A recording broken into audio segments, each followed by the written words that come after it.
Hi everyone. चलिए start करते हैं एक्सरसाइज 3.1 का क्वेश्चन नंबर 2। इस क्वेश्चन को हम डिटेल में बनाएंगे। इसको समझने के लिए पूरा वीडियो ज़रूर देखिएगा।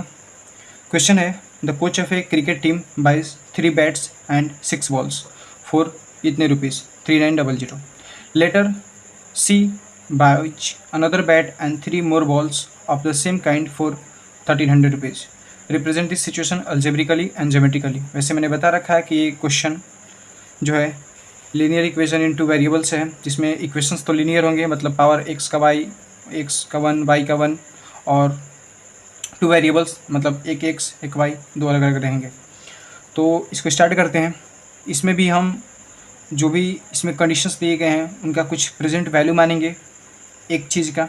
उसके बाद उन पे जो 2 कंडीशंस दिए रहेंगे उनसे हम 2 इक्वेशंस बनाएंगे, और उन 2 इक्वेशंस से x और y का वैल्यू एज्यूम करके निकाल के इस पे हम पुट करेंगे, जिससे ये हमारा ज्योमेट्रिकली हो जाएगा और इस प्रोसेस हमें अलजेब्रिकली इसका सॉल्यूशन मिल जाएगा। तो सबसे पहले हम लेट करेंगे, let cost of a bat, let cost of 1 bat या ए बैट। ए बैट का मतलब ये है कि एक बैट का हम यहाँ पे कोस्ट मान रहे हैं। तो यहाँ पे तो दिया नहीं है, तो हम मान लेते हैं उसका कुछ x रुपये वैल्यू होगा। तो वैसे ही हमें बॉल का ही मान लेनी चाहिए। तो हम यहाँ पे बॉल का मान लेते हैं, उसका y रुपये कुछ समथिंग वैल्यू होगा। x मतलब समथिंग उसका रुपये, y मतलब उसका।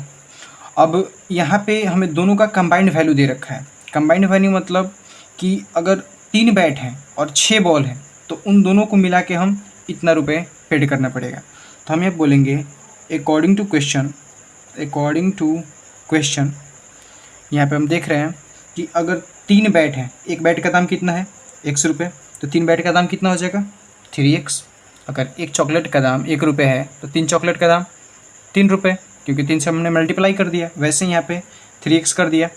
अब यहाँ पे 6 बॉल्स हैं, मतलब अगर y है तो 6 बॉल का कितना हो जाएगा 6y, और दोनों का कंबाइंड वैल्यू हमें दे रखा है 3900। अब बताइए, हम यहाँ से इक्वेशन मिल गया। हम चाहें तो इसको शॉर्ट भी कर सकते हैं। चलिए शॉर्ट कर दे रहे हैं। अगर इसको हम 3 से डिवाइड कर दें सबको, तो यहाँ x हो जाएगा, और यहाँ पे कितना हो जाएगा, यहाँ पे हमारा हो जाएगा x प्लस 2y, और यहाँ पे कितना हो जाएगा 1300। ठीक है, हम ये भी कर सकते हैं। अब चाहे तो हम इस इक्वेशन को ले जा सकते हैं, चाहे तो हम इस इक्वेशन को भी ले जा सकते हैं, क्योंकि इसी का एक दूसरा ये वैल्यू है। तो मान लीजिए हमने इसी को लिया, तो ये बस मैंने शो करने के लिए आप लोगों के लिए बताया। तो अगर मैं यहाँ पे मानता हूँ कि 3x is equal to 3900 minus 6y, और अगर मैं इस x को यहीं रहने दूं तो कितना हो जाएगा 3900 माइनस 6y डिवाइडेड बाई 3। तो हमारे पास ये पहला इक्वेशन हमारे पास आ गया। ठीक है, अब दूसरी इक्वेशन के लिए भी हमें दूसरा कंडीशन दिया गया है कि सी बाइज अनदर बैट, उसने एक बैट फिर खरीदा और 3 और बॉल्स खरीदे। तो इस दूसरे कंडीशन के लिए हम इसी को यूज करेंगे, क्योंकि हमने बैट का x और बॉल का y कोस्ट मान रखा है। तो अब नेक्स्ट अकॉर्डिंग टू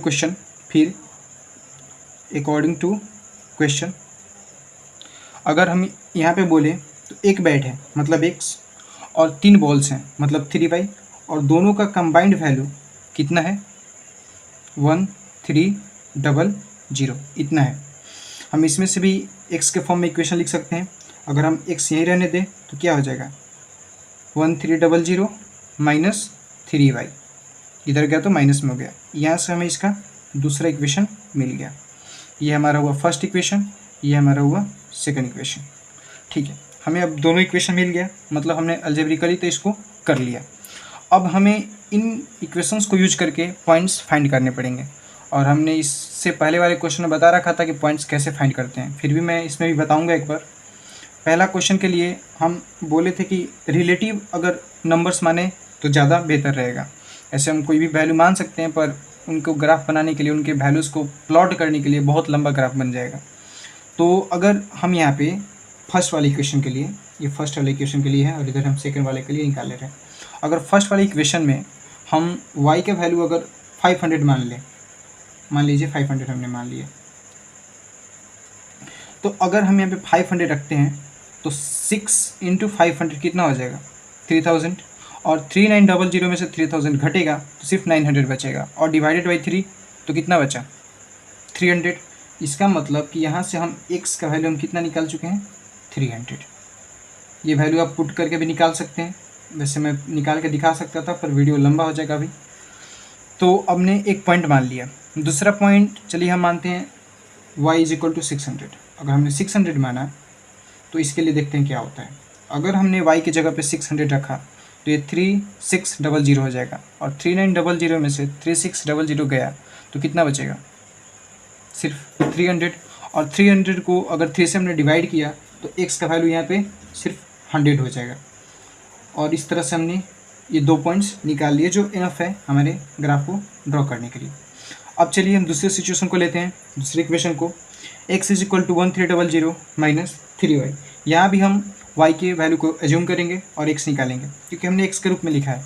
अगर हम y के फॉर्म में लिखते हैं तो ऑब्वियसली y का x का कुछ वैल्यू रखते हैं जिससे हमें y फाइंड करना होता। तो अगर हम यहाँ पे y का वैल्यू 300 रखते हैं तो 300 यहाँ पे पुट कीजिए, तो 300 रखने पे ये 3 × 300 900 हो गया, इसमें से माइनस हुआ तो कितना बचा ऑफकोर्स x = 400 बचा। ठीक है, तो यहाँ भी हमने ये वैल्यू फाइंड कर लिया। दूसरे पॉइंट के लिए फिर हम मान लीजिए y को 200 लिया, तो 200 यहाँ पे रखने पे 3 × 200 600 हो गया, और 1300 - 600 तो x का वैल्यू यहाँ पे कितना हो गया 700। अब यहाँ पे दोनों इक्वेशंस के पॉइंट्स हमें मिल चुके हैं, अब इनको प्लॉट करना है। तो मैंने बोला था प्लॉट करने के लिए आप रिलेटिव नंबर्स की तरह मान सकते हैं, जैसे हमने इसके पहले वाले क्वेश्चन में 1 2 3 4 ऐसा करके माना था, क्योंकि क्वेश्चन में पॉइंट्स वैसे ही आए थे। पर ये 100 के फॉर्म में है। देखिए 500 मतलब 100 200 300 600 100 300 400 200 700 ये सब 100 के फॉर्म में है। तो क्यों ना हम 100 के फॉर्म में माने, ताकि ये ग्राफ इजीली बन जाए। अब 1 2 3 अगर हम लिखने चले तो बहुत ज़्यादा लिखना पड़ जाएगा, इसलिए मान लीजिए हम 100 के फॉर्म में मान सकते हैं, कोई दिक्कत नहीं। ये हमारा x पॉजिटिव है, ये हमारा y पॉजिटिव है, ये निगेटिव y है, और ये हमारा निगेटिव x है।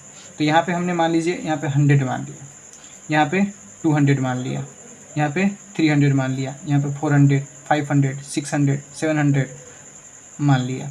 ठीक है, जगह थोड़ी कम पड़ रही थी, ग्राफ छोटा इसलिए हमने नहीं लिखा। ये मान लीजिए -100, ये -200, ये -300 -400 -500, ठीक है, ये -600 -700 -800 हमने मान लिया।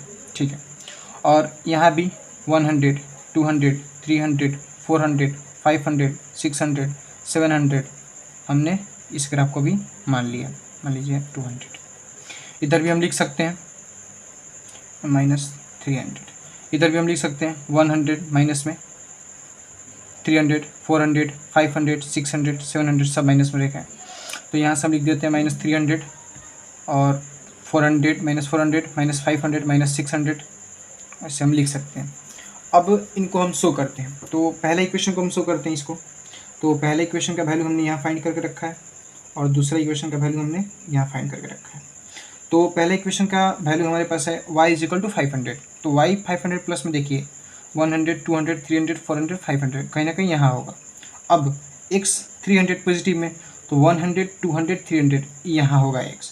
अब इन दोनों को हम मिलाएं तो हम देख सकते हैं इनका वैल्यू लगभग, ठीक है, यहाँ पे इंटरसेक्ट करता है। तो ये हमारा वो पॉइंट ऑफ इंटरसेक्शन हो गया, जहाँ पे हमारा y का वैल्यू 500 होगा और x का वैल्यू 300 होगा। अब दूसरा पॉइंट हम देखते हैं कि y = 600 है, तो पॉजिटिव में ही है, 600 ये है, और x का वैल्यू 100 है, तो x का वैल्यू पॉजिटिव में है, x का वैल्यू ये है। अब इन दोनों को हम मिलाएंगे तो इसका वैल्यू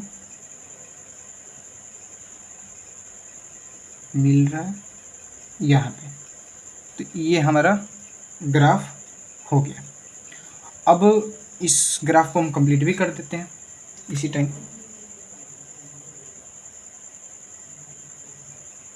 तो कुछ हमारा ग्राफ ये ऐसे जाएगा। तो ये ग्राफ किसका था? ये ग्राफ था x is equal to 3900 minus 6y/3 इसका था। हम इसको भी लिख सकते हैं, कोई दिक्कत नहीं है। अब दूसरा इक्वेशन हमारा ये है, इसमें हम y इज इक्वल टू 300 मानेंगे, हमने मान रखा है पहले ही। तो y is equal to 300 point ये है और x कितना आ रहा है? 400 आ रहा है। तो y इज इक्वल टू 300 पे हम देख रहे हैं और y x is equal to 400। तो ये 300 ये 400 कहीं ना कहीं ये पॉइंट यहाँ पे इंटरसेक्ट करेगा। तो इसके लिए ये हमारा पॉइंट हो गया। उसके बाद y 200 हमने माना तो x 700 आ रहा है। y 200 तो x हमारा 700, मतलब y ये 200 है तो x हमारा 700 यहाँ पे कहीं कट हो रहा है।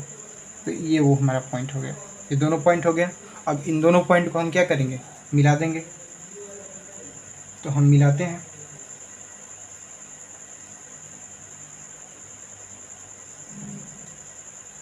तो यही हमारा ग्राफ हो गया किसका?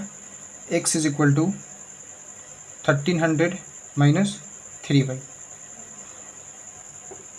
अब उम्मीद है कि ये क्वेश्चन आपको ज़रूर समझ में आई होगी। हमारा चैनल नया है इसलिए हमें सपोर्ट करने के लिए हमें सब्सक्राइब करें N2 NCERT। Thank you.